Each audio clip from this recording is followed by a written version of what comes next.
तो कल हम देख रहे थे कि कैसे हम कंपोनेंट्स वगैरह डिफाइन कर सकते हैं और कंपोनेंट्स को हम यूज़ कर सकते हैं अपने रिएक्ट के एप्लीकेशन में। और अपने एप्लीकेशन में जाके हमने देखा था कंपोनेंट कैसे डिफाइंड है, कैसे स्टेट मैनेज हो रही है और कैसे हम ऑन क्लिक इवेंट को लिसन कर रहे हैं और उसके बाद एक लॉजिक लिख रहे हैं, उसके बाद काउंटर्स अपडेट हो रहे हैं और काउंटर्स अपडेट होने के बाद अपना एप्लीकेशन में वो यूआई में दिख रहा है। तो कंपोनेंट क्या क्या चीज़ें मिलकर बनाता है वो हमने देखा था। इस वीडियो में देखने वाले हैं कि जो कंपोनेंट में हमने यूआई लिखा था ना, वो क्या होता है और कैसे हम उसे डिफाइन करते हैं। तो सबसे पहले आते हैं स्क्रीन पे और देखते हैं कि इन्होंने दिया है राइटिंग मार्कअप विद JSX। ये वही लर्न वाला पेज है अपने रिएक्ट की डॉक्यूमेंटेशन का और हम उस पर गो थ्रू कर रहे हैं ताकि हम बेसिक्स क्लियर कर पाए रिएक्ट के और बाद में एडवांस स्टफ पे जंप कर पाए और रेफरेंसेस वगैरह देख पाए कि क्या क्या है और एकदम अच्छे से रिएक्ट को सीख पाए। तो इन्होंने दिया है कि राइटिंग मार्कअप विद JSX। तो ये जो दिया है इन्होंने यहाँ पे कह रहे हैं कि the markup syntax you have seen above is called JSX। मतलब हमने जो पिछले वीडियो में देखा ना उसे कहते हैं JSX। वो HTML नहीं था, वो JSX था। और it is optional but most React projects use JSX for its convenience. All of the tools we recommended for local development support JSX out of the box. तो रिएक्ट ने ये जो डॉक्यूमेंटेशन पे दिया ये आपको सुन के थोड़ा सा अलग लग रहा होगा क्योंकि इन्होंने बोला है कि ये ऑप्शनल है। पर ऑप्शनल कैसे हो सकता है, राइट? आपको लग रहा होगा, पर हाँ ये सही बात है कि ये ऑप्शनल है। और ऑप्शनल इसलिए है क्योंकि रिएक्ट को एक्चुअली JSX की ज़रूरत नहीं पड़ती। JSX जो होता है ना वो कंपाइल डाउन होता है और ऑब्जेक्ट्स क्रिएट करते हैं। जावास्क्रिप्ट के ऑब्जेक्ट्स जो अपने होते हैं ना, रिकॉर्ड होता है जावास्क्रिप्ट का, उस फॉर्म में क्रिएट करते हैं और उसी को हम रेंडर करते हैं एक्चुअली। तो अंडर द हुड इनके पास ये कन्वर्ट करने की एक फैसिलिटी है। तो हमें डेवलपर एक्सपीरियंस के लिए JSX लिखना पड़ता है और वो कन्वर्ट होकर फिर वो जावास्क्रिप्ट ऑब्जेक्ट में जाता है और वहाँ से फिर HTML टैग्स वगैरह क्रिएट होते हैं। ये स्टेप है रिएक्ट का एक्चुअली वर्किंग का। तो इसीलिए ये ऑप्शनल है, पर आप यूज़ करोगे क्योंकि डेवलपर एक्सपीरियंस तो सबको अच्छा चाहिए ना। यूज़र एक्सपीरियंस लोगों के लिए अच्छा बना रहे तो डेवलपर का एक्सपीरियंस तो अच्छा चाहिए होगा हमें, क्योंकि हमें इतने बड़े एप्लीकेशंस वगैरह मेंटेन करने पड़ते हैं, इसलिए JSX यूज़ करते हैं। तो इन्होंने कहा है कि JSX is stricter than HTML, जो कि होनी भी चाहिए क्योंकि फ्रेमवर्क वगैरह में जब रिएक्ट यूज़ होगा तो हमें कुछ स्ट्रिक्टनेस वगैरह चाहिए होगी।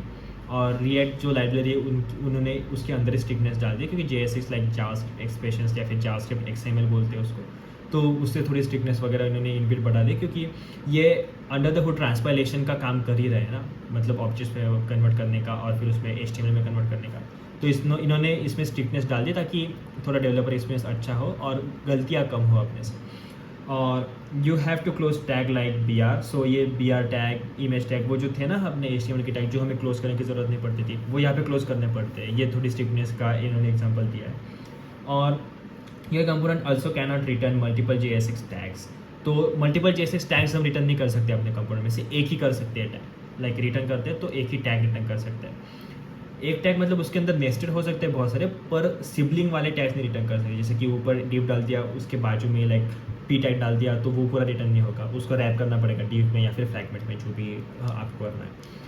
तो ये फ्रैगमेंट, ये जो होता है ना ये ब्लैंक वाला टैग, इसे कहते हैं फ्रैगमेंट। तो रिएक्ट में फ्रैगमेंट भी अवेलेबल है और ये भी अवेलेबल है। तो एम्प्टी टैग फ्रैगमेंट ही होता है, रैपर होता है बस, तो आप इसे यूज़ कर सकते हो और इस तरह से हम इसे रिटर्न कर पाते हैं। तो इन्होंने एक एग्जांपल दिया है कि कैसे हमें मल्टीपल कंपोनेंट्स अगर रिटर्न करने होंगे तो कैसे हम ये करके इनको रैप कर सकते हैं। If you have a lot of HTML to port to JSX you can use an online converter. तो अगर आप HTML से JSX में जा रहे होंगे या फिर रिएक्ट में माइग्रेट कर रहे होंगे तो आप ऑनलाइन कन्वर्टर यूज़ कर सकते हो। ये जो कन्वर्टर दिया है ये वर्सेल से पावर्ड है। लाइक वर्सेल जिनका नेक्सट है, जिन्होंने बाय किया था नेक्स्ट लाइक 5-6 साल पहले, तो उन्हीं का है। तो आप लाइक सभी में कन्वर्ट कर सकते हो, किसी से भी किसी में। तो ये HTML टू JSX कन्वर्टर दिया है इन्होंने, अगर आपको ज़रूरत पड़े तो आप यूज़ कर सकते हो इसे। अब देखते हैं एडिंग स्टाइल्स। तो स्टाइल कैसे ऐड करें, तो बहुत बेसिक है। स्टाइल हम HTML में कैसे ऐड करते थे कि क्लास देते थे, क्लास में एक स्ट्रिंग देते थे जो कि क्लास थी और उसे हम CSS से टारगेट करते थे, बस वही करना है। पर यहाँ पे क्लास नहीं दे सकते क्योंकि ये तो जावास्क्रिप्ट फाइल है ना। जावास्क्रिप्ट फाइल में अगर क्लास दे देंगे तो क्लास तो अपना ऑब्जेक्ट हो गया, सॉरी क्लास तो अपना कीवर्ड हो गया और ये कीवर्ड हम यूज़ नहीं कर सकते क्योंकि इसे हम एट्रीब्यूट की तरह ट्रीट कर रहे हैं, राइट? तो इसीलिए इन्होंने क्लास की जगह जो HTML में क्लास था इसकी जगह क्लास नेम नाम से दे दिया है। और फिर क्लास नेम नाम से जो दिया है तो इसके साथ हम यूज़ कर सकते हैं अपने classes. Then you write the CSS rules for it in a separate CSS file.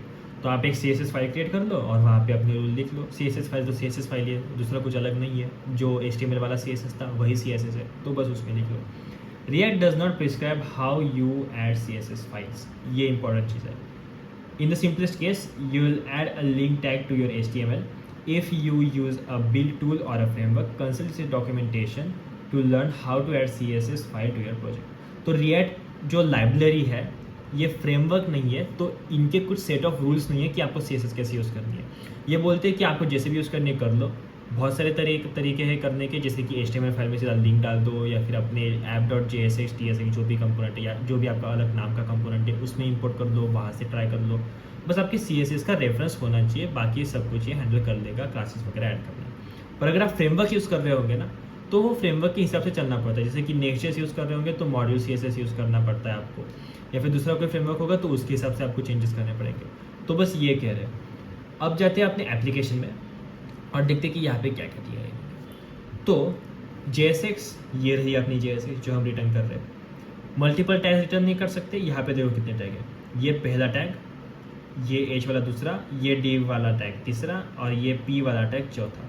तो इनको 4 टैग रिटर्न करने थे एक ही साथ में, पर ये नहीं कर पाते थे, तो इसीलिए इन्होंने क्या किया, ब्लैंक टैग जो कि फ्रैगमेंट होता है वो रिटर्न कर दिया। और हम फ्रैगमेंट रिटर्न कर रहे हैं तो वो तो एक सिंगल टैग हो गया। तो इस तरह से इन्होंने इसे टैकल कर दिया। अब एक और चीज़ दिखाता हूँ। यहाँ पे अगर आप जाओगे तो यहाँ पे इन्होंने क्या दिया है, क्लास नेम लोगो रिएक्ट। यहाँ पे क्या दिया है, क्लास नेम कार्ड। यहाँ पे क्या दिया है, class name read the dogs.